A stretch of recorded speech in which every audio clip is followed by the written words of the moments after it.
دوستو स्वागत है आपका हमारे यूट्यूब चैनल पर। दोस्तों आज मैं आपको एक बहुत ही चौंकाने वाला वाक़या सुनाने वाली हूँ। हुजूर सल्लल्लाहु अलैहि वसल्लम के जिस्म की चोरी। साल पहले मिस्र में एक बादशाह हुआ करता था, उसका नाम सुल्तान नूरुद्दीन ज़ंगी था। वो बहुत नेक बादशाह था, हर वक्त अल्लाह का ज़िक्र किया करता था। वो रोज़ाना रात में 1000 बार हुजूर सल्लल्लाहु अलैहि वसल्लम पर दरूद पाक पढ़ कर सोता था। एक रात थकान की वजह से सुल्तान ने सिर्फ 700 बार दरूद शरीफ पढ़ा और सो गया तो ख्वाब में हुजूर सल्लल्लाहु अलैहि वसल्लम का दीदार हुआ। आपने फरमाया कि ए नूरुद्दीन, आज मेरे पास 300 दरूद क्यों कम भेजे। ये ख्वाब देखते ही सुल्तान की आँख खुल जाती है और उसी वक्त 300 दरूद पढ़कर हुजूर सल्लल्लाहु अलैहि वसल्लम की बारगाह में पेश करता है। इस वाक़े के कुछ ही दिनों बाद सुल्तान नूरुद्दीन एक रात सोया हुआ था कि उसने ख्वाब में देखा कि सरकार तशरीफ़ फरमाए हैं और फरमाते हैं कि ए सुल्तान, 2 ईसाई आदमी मेरे जिस्म को मेरे कब्र पाक से निकालना चाहते हैं। तुम जल्दी से मदीना आओ और उनकी खबर लो, वरना वो मेरे जिस्म पाक को चुरा लेकर ले जाएंगे और मेरा जिस्म पाक ईसाइयों के हाथ में चला जाएगा। फिर सुल्तान ने उन दोनों आदमियों की शक्लें भी देखी जिन्हें आप सल्लल्लाहु ताला अलैहि वसल्लम ने ख्वाब में दिखाया। उसी वक्त सुल्तान की आँख खुल जाती है, वह बेचैन हो जाता है। आखिर ये कैसा ख्वाब था? हुजूर सल्लल्लाहु अलैहि वसल्लम मुझसे क्या कहना चाहते हैं? बिस्तर से उठा और वज़ू करके 2 रकात नमाज पढ़ी और फिर लेट गया। आँख लग गई, फिर ख्वाब में हुजूर सल्लल्लाहु अलैहि वसल्लम का दीदार हुआ। आप फरमा रहे थे कि सुल्तान, तुम क्यों सो गए? मेरी बात पर ध्यान दो, जल्दी से मदीना आओ और मुझे इन दोनों ईसाई कुत्तों से बचाओ जो मेरा जिस्म निकालना चाहते हैं। फिर तो सुल्तान फिर से घबरा कर उठ बैठा। इस बार भी सुल्तान ने जाकर वज़ू किया और 2 रकात नमाज पढ़ी। उनकी आँख फिर से लग गई, वो सो गया। ख्वाब में उसने फिर हुजूर सल्लल्लाहु अलैहि वसल्लम को देखा। अब हुजूर सल्लल्लाहु अलैहि वसल्लम ने थोड़ा सख्ती से फरमाया कि ए सुल्तान, तुम जल्दी से मदीना आओ और मुझे इन ईसाइयों से बचाओ। सुल्तान घबरा कर उठ बैठा और रात में ही अपनी सारी फ़ौज को इकट्ठा किया और कहने लगा कि कुछ न कुछ मामला ज़रूर है। सरकार ख्वाब में सरकार सल्लल्लाहु ताला अलैहि वसल्लम के जिस्म पाक को ख़तरा है, इसलिए मुझे ख्वाब में बार बार हुजूर का दीदार हो रहा है। आप फरमा रहे हैं कि मदीना आकर मुझे इन ईसाइयों से बचाओ। सुल्तान ने अपना लश्कर तैयार किया और रात में ही एक बड़ी फ़ौज के साथ मदीना की तरफ रवाना हो गए। 2 दिनों के सफ़र के बाद वो मदीना पहुंचा। सुल्तान के वज़ीर जमालुद्दीन ने कहा कि ए सुल्तान, अगर आप सीधे लोगों से पूछेंगे कि कौन हुजूर सल्लल्लाहु अलैहि वसल्लम का जिस्म निकालने की कोशिश कर रहा है तो शायद वो दोनों ईसाई चौकन्ना हो जाएं और हमारे हाथ ना लगे। इसलिए आप एक काम करें कि तमाम मदीना वालों में इनाम तकसीम करने का ऐलान कर दें और फिर एक जगह पर बैठकर इनाम लेने की शक्ल को ईसाइयों से पहचान लेंगे और हमें उनकी पकड़ने में भी आसानी होगी। सुल्तान ने कहा, ठीक है, इसका इंतज़ाम किया जाए। और फिर सुबह होते ही पूरे मदीना में ऐलान कर दिया गया कि सुल्तान नूरुद्दीन की तरफ से तमाम मदीने वालों को इनाम बांटे जाएंगे। इनाम तकसीम के वक्त सुल्तान एक कुर्सी पर बैठ गए और वज़ीर जमालुद्दीन लोगों को एक एक करके इनाम देने लगा। सुल्तान हर आने वाले इंसान का चेहरा खूब गौर से देख रहा था, लेकिन उन्हें वो 2 इंसान नज़र नहीं आ रहे थे, वो ईसाई नज़र नहीं आ रहे थे जिनकी शक्ल आप सल्लल्लाहु ताला अलैहि वसल्लम ने ख्वाब में दिखाकर सुल्तान से कहा था कि ये दोनों मुझे निकालना चाहते हैं। दोपहर हो गई, दोपहर का वक्त हो गया, सारे इनाम भी बढ़ गए, लेकिन उन 2 ईसाइयों का कोई पता ना चल सका। सुल्तान ने मदीना वालों से पूछा कि तुम लोगों में से कोई बचा तो नहीं? लोगों ने कहा, नहीं सुल्तान, सारे लोग इनाम पा चुके हैं, अब मदीना में कोई इनाम पाने से نہیں بچا۔ سلطان نے کہا نہیں، ابھی 2 لوگ بچے ہیں، وہ میرے پاس حاضر نہیں ہوئے ہیں۔ لوگوں کی بھیڑ میں سے ایک آدمی نے آگے بڑھ کر کہا کہ ہاں سلطان، آپ ٹھیک کہہ رہے ہیں، ہمارے محلے میں 2 اللہ کے بڑے نیک بندے ہیں، وہ اپنے گھر سے باہر نہیں نکلتے ہیں، نہ کسی سے کوئی مطلب رکھتے ہیں، صرف نماز پڑھنے کے لیے مسجد نبوی میں آتے ہیں اور اپنے اپنے گھروں میں ہر وقت اللہ کی تسبیح پڑھا کرتے ہیں، اللہ کی عبادت کیا کرتے ہیں، لوگوں کی مدد کیا کرتے ہیں۔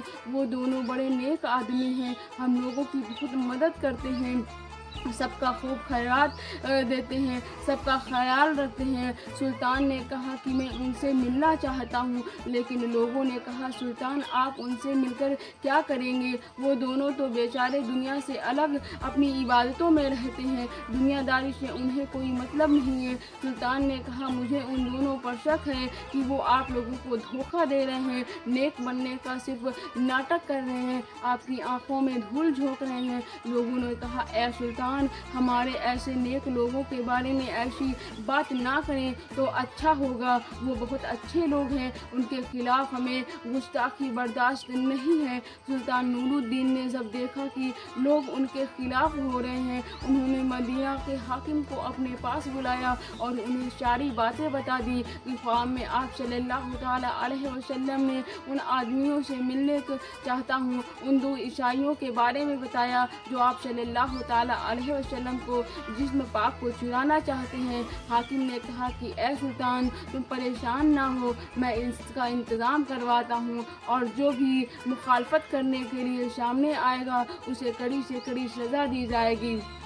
اور پھر سلطان نور الدین مدینہ کے حاکم کے ساتھ ان 2 آدمیوں کے گھر پہنچے، ان عیسائیوں کے گھر پہنچے۔ سلطان نے جیسے ہی ان دونوں آدمیوں کی شکلیں دیکھی تو فوراً پہچان گیا، کیونکہ یہ دونوں وہی عیسائی تھے جن کی شکلیں حضور صلی اللہ تعالیٰ علیہ وسلم نے آپ کو خواب میں دکھایا تھا اور فرمایا تھا کہ یہ دونوں میری قبر سے میرے جسم کو نکالنا چاہتے ہیں۔ سلطان نے ان دونوں سے ساری باتیں پوچھی تو انہوں نے صاف انکار کر دیا کہ ہم تو رسول اللہ سے بہت محبت کرتے ہیں، اس لیے تو ہم اپنا شہر چھوڑ کر مدینے میں آ کر رہنے لگے ہیں، ہم ایسا گندا اور ایسا برا کام کیوں کریں گے؟ سلطان نے کہا کہ تم سچ بتاؤ ورنہ میں تمہیں بہت سخت سزا دوں گا۔ ان لوگوں نے کہا اے سلطان ہم بالکل بے قصور ہیں، تمہیں جو کرنا ہے کر لو۔ پھر سلطان نے فوجیوں کو حکم دیا کہ ان کے گھر کا کونا کونا چھان مارو، ہر چیز ہٹا کر دیکھو کہ کیا کہیں کچھ سراغ مل جائے۔ پر فوجیوں نے پورا گھر چھان مارا لیکن انہیں کوئی سراغ نہ مل سکا۔ سلطان نے خود اندر جا کر ایک ایک چیز ہٹا کر دیکھی لیکن کہیں کچھ سراغ نہ ملا۔ اب تو لوگوں نے بھی کہنا شروع کر دیا کہ اے سلطان یہ تمہاری غلط فہمی ہے، تم ہمارے اللہ والوں کو پریشان کر رہے ہو، تم ان پر غلط شک کر رہے ہو، ان پر غلط الزام دے رہے ہو۔ مدینہ کے حاکم نے بھی سلطان سے چپکے سے کہا کہ سلطان مجھے بھی یہی لگتا ہے کہ آپ کو وہم ہو گیا ہے، بہتر ہوگا کہ آپ ان 2 عیسائیوں کو چھوڑ دیں ورنہ لوگوں کی مخالفت بڑھ سکتی ہے۔ سلطان بہت زیادہ پریشان ہو گیا، رونے لگا اور اسی کمرے میں ایک مصلی بچھا ہوا تھا۔ سلطان مصلی پر کھڑے ہو کر اللہ سے فریاد کی، سجدے میں سر رکھ کر رونے لگا، نماز پڑھی، اللہ سے مدد مانگنے لگا کہ اے اللہ میں ایک انسان ہوں، میرے اندر اتنی طاقت نہیں، میں اتنی کوشش کر سکتا ہوں، لیکن آپ کے پیارے نبی صلی اللہ تعالیٰ علیہ وسلم نے انہیں دھوکے بازوں کے بارے میں اپنے جسم کو نکالنے کی بات کہی تھی، مجھے کوئی سراغ نہیں مل رہا، آپ میری رہنمائی فرمائیں، میری مدد فرمائیں۔ سلطان رو کر اللہ سے دعا کر رہا تھا اور مدد مانگ رہا تھا کہ تبھی اللہ کی طرف سے سلطان کے دل میں یہ بات پیدا ہوئی کہ اے سلطان تم ان دونوں کے کمرے میں ہر چیز ہٹا کر دیکھ لی، ہر طرح سے تلاشی لے لی، ذرا یہ مصلی بھی ہٹا کر دیکھو جس پر تم بیٹھ کر دعا کر رہے ہو۔ سلطان تیزی سے اٹھا، مصلی ہٹایا، نیچے دیکھا تو کیا دیکھتا ہے कि एक पटरा बिछा है। सुल्तान ने फौजियों को हुक्म दिया, पटरा हटाओ। जैसे ही इस पटरे को हटाया गया, नीचे एक सुरंग बनी हुई थी।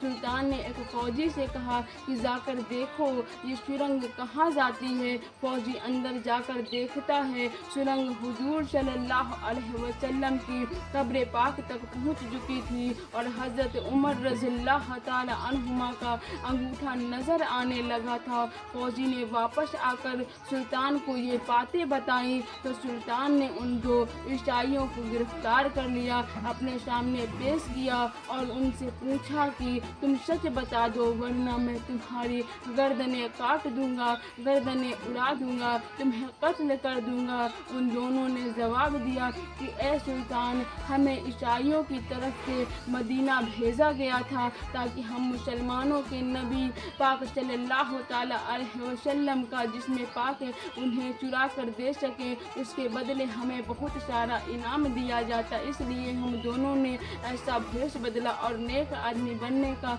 नाटक किया, लोगों का भरोसा जीता और सदका खैरात किया ताकि लोग हम पर शक ना कर सके। जब सब लोग रात को सो जाते तो हम सुरंग खोदते और उसका मिट्टी कब्रिस्तान में डाल आते ताकि किसी को कुछ पता ना चल सके। कल हमारा काम पूरी तरह से मुकम्मल हो जाता, हम अपने काम में कामयाबी हासिल कर लेते, तुम्हारे नबी का जिस्म अपने शहर ले जाते। ईसाइयों के हाथ में हमारे ईसाई इनके साथ बहुत बुरा सलूक करते, मुसलमानों को तकलीफ देते, लेकिन पता नहीं कैसे ए सुल्तान तुमको खबर हो गई। सुल्तान ने आगे बढ़कर उन दोनों के गिरेबान पकड़े और तेजी से उन्हें पीछे को धक्का दिया और वजीर को हुक्म दिया कि इन दोनों को जानवरों के साथ बांधकर पूरे मदीने में घसीटा जाए और उन्हें फांसी की सजा दे दी जाए। इन सब के बाद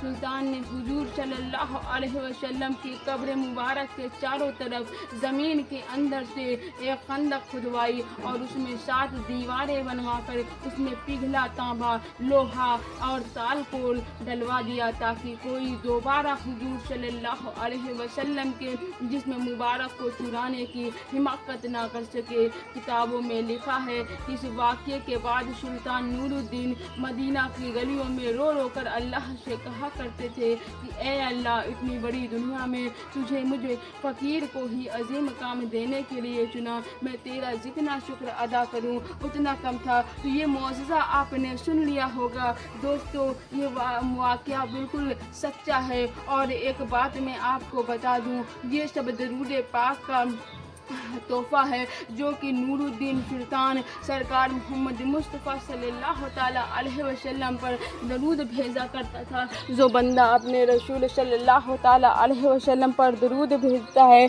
वो अल्लाह तबारक व तआला का ख़ास बंदा हो जाया करता है। नबी करीम सल्लल्लाहु ताला अलैहि वसल्लम ता क़यामत के दिन उसकी शफ़ाअत खुद करेंगे। तो मिलते हैं हम आपसे नेक्स्ट वीडियो में। अस्सलाम वालेकुम व रहमतुल्लाहि व बरकातुहू।